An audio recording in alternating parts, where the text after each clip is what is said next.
আসসালামু আলাইকুম ওয়া রাহমাতুল্লাহ। সবাই কেমন আছেন? আশা করি সবাই অনেক অনেক ভালো আছেন। তো আমি আল্লাহর মতো অনেক ভালো আছি। আজকের ভিডিওটা হচ্ছে আমাদের টিকটক অ্যাকাউন্ট পাবলিক এবং কি প্রাইভেট বিষয় নিয়ে। আমাদের টিকটক অ্যাকাউন্টটাকে আমরা পাবলিক রাখবো নাকি প্রাইভেট রাখবো, তো কি করে এটা পাবলিক করবো এবং কি প্রাইভেট করবো, ভিডিওটাতে A to Z সমাধান করে দেওয়া হবে। তো ভিডিওটা 1 সেকেন্ডের জন্য স্কিপ করা যাবে না। তার আগে বলে রাখি, যারা আমাদের চ্যানেল নতুন আছেন অবশ্যই চ্যানেলটা সাবস্ক্রাইব করে পাশে থাকা বেল আইকনটা প্রেস করে দিবেন। নিত্য নতুন ভিডিও পেতে অবশ্যই বেল আইকনটা প্রেস করতে ভুলবেন না।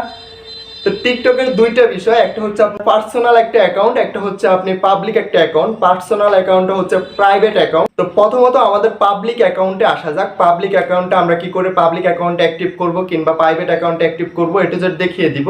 তো পাবলিক বিষয়টা হচ্ছে আপনি যখন একটা ভিডিও পোস্ট করবেন এটা সবাই দেখবে, সবাই এটা সার্চ করে এটা পাবে এবং কি আপনার অ্যাকাউন্টে গিয়ে এটা দেখতে পারবে আপনি কি ধরনের ভিডিও আপলোড করতেছেন। এবং কি প্রাইভেট হচ্ছে আপনার কোনো ভিডিও কেউ দেখতে পারবে না, শুধুমাত্র আপনি নিজে ছাড়া অন্য কেউ আপনার ভিডিওগুলো দেখতে পারবে।